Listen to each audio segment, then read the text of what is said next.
Hey teachers, if you are teaching fractions right now, fraction bars or fraction strips are an important math manipulative that your students should have access to because this tool is going to help them visualize those fraction concepts that they are learning about. So in this video, I'm going to show you how you can easily have students create their own fraction bars. They can make these at school or they can make them at home. So if you're teaching virtually, this is an option. And best of all, I'm going to show you how to make halves all the way up through the tenths, and we're including those tricky odd denominator fractions as well. So let's go ahead and get started.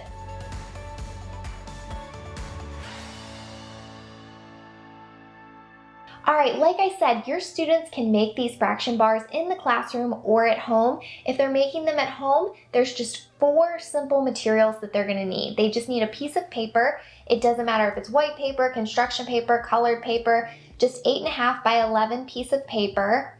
They're going to need a centimeter ruler, they're gonna need scissors, and they're gonna need a pen or a pencil. That's it. After they have that, we can go ahead and start making those bars. So we're gonna be making halves through the tenths. So that means that we need 10 strips. We're gonna start by using our 8.5 by 11 piece of paper.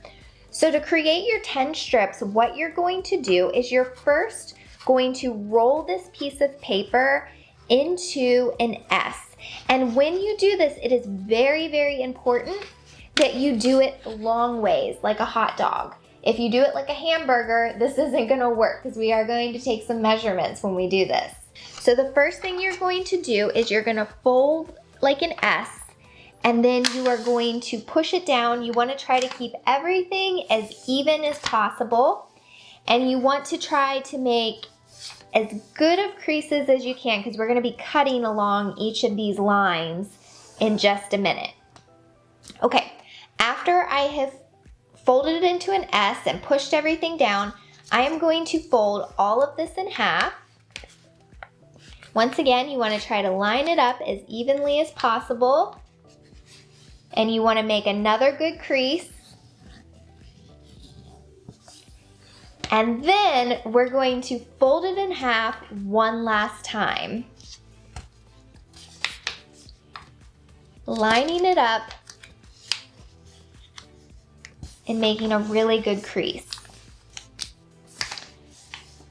Okay, now when we unfold this piece of paper, you're gonna notice that there's not 10, but 12 strips here, okay? And that's okay. I like to have extras in case a student messes up, they have more to work with. So now what we wanna do, we're gonna speed this up. We're gonna cut along each of these lines to make all of those strips.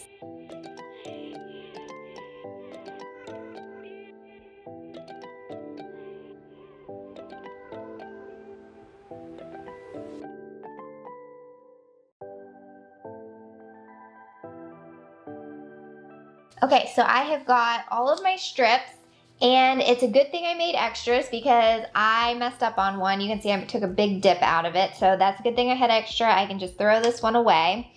And I do want to say this. If the lines aren't perfect, that's okay. Like you can see this one here is not perfect. When we're cutting out the strips themselves, I'm not so worried about perfection. It's more so when we're dividing them into the fractions that we want them to be more perfect because they need to be the right size for students to be able to actually compare them.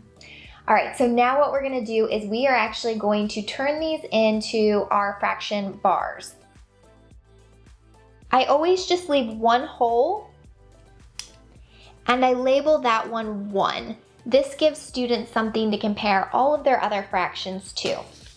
Now we're going to do our half, and the half is the easiest one. I'm sure you guys already know what to do. You're just gonna fold it in half, and remember you want to line up these sides as evenly as possible so that way these fraction strips are the same. Put a good crease there, and this one's just a small one so you can either have students rip it or cut it. Cutting will probably make it more precise, but since it's just one, I'll rip. And then we're gonna label each of these 1/2. Okay, next we have our thirds, and to do the thirds, we are going to make an S shape, kind of like we did in the beginning. And you want your S to be lined up on each side as closely as possible.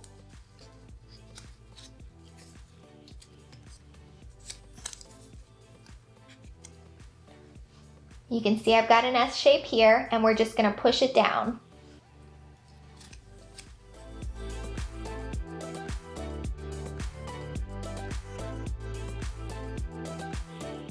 And then I'm going to cut along those lines, and I'm going to label these 1/3.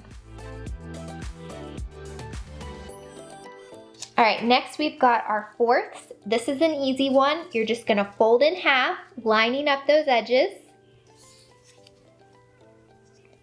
And then you're going to fold in half a second time. Once again, lining up all of your edges. You'll just open it, and then you will cut along those lines.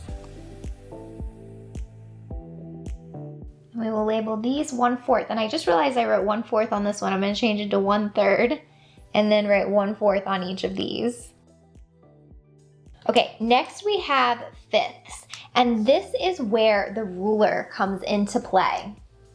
What you're going to do, you're going to take this ruler, and you want to make sure students are using the centimeter side.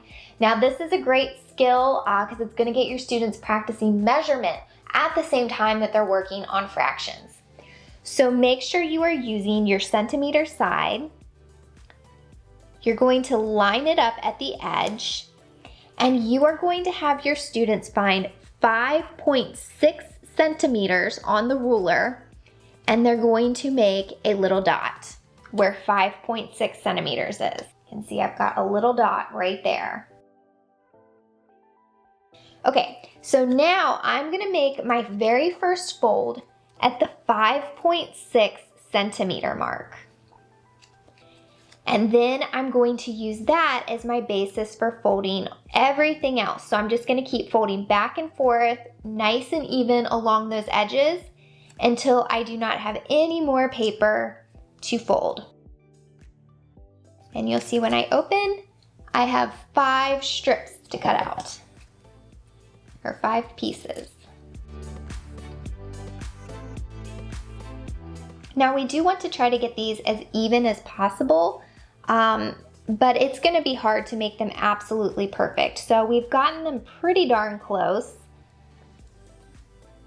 but if they're off by just a tiny bit, I still think students are going to be able to practice really well with these. All right, next we've got sixths. So you are going to make that S shape again. The S shape can be a little tricky when you're trying to line everything up just perfect. So encourage students to take their time with it. But you're going to make that S shape. And then you're going to fold it in half. And this will give us 6 that we will then cut out.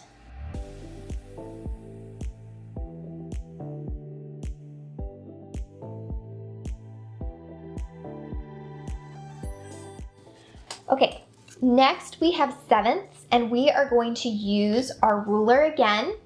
This time you're going to have your students measure 4 centimeters, so it's a little bit easier because decimals aren't involved. So once again, you're going to line your ruler up on the centimeter side at the edge, and you're going to find 4 centimeters. You're going to use a pen to mark where 4 centimeters is at. And like the one we did before, that is going to be where you make your first fold. And then you'll use that as your basis for folding the rest.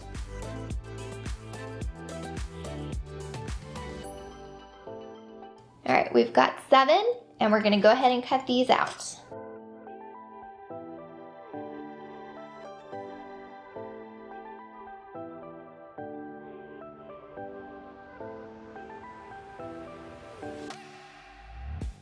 All right, we're getting close to the end.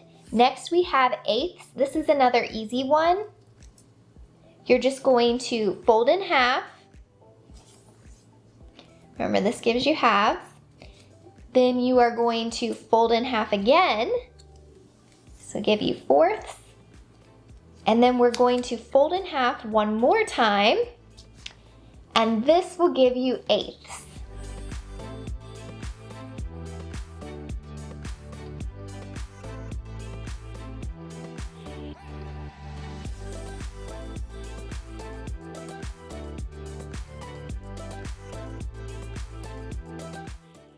Okay, next up we've got ninths, and this is another one where you are going to make an S. I don't know about you, but I think these are some of the trickiest ones. But you're gonna make another S. And then you are going to make another S. So it's a double S on this one.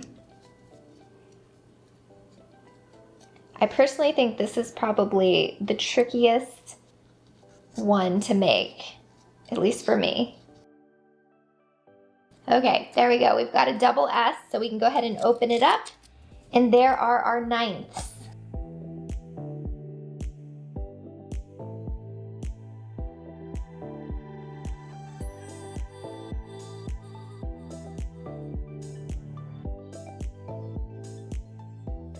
All right, we're down to our last strip. We're going to make tenths with this last one. And to do that, we are going to repeat the process for creating fifths, and then we're gonna fold it in half. So what we wanna do is we're gonna use our ruler again, and we're gonna measure to that 5.6 centimeter spot like we did before. All right, so then I'm gonna use that mark as my first folding point. Remember, we're making fifths right now. And I'm gonna repeat that until I do not have any more paper to keep folding. And it should line up right on the edge every single time. Okay, so now I've got fifths by doing that. So all I'm gonna do is I'm gonna fold it in half to make tenths. Okay, now we're gonna unfold this. And I'm going to cut out my tenths.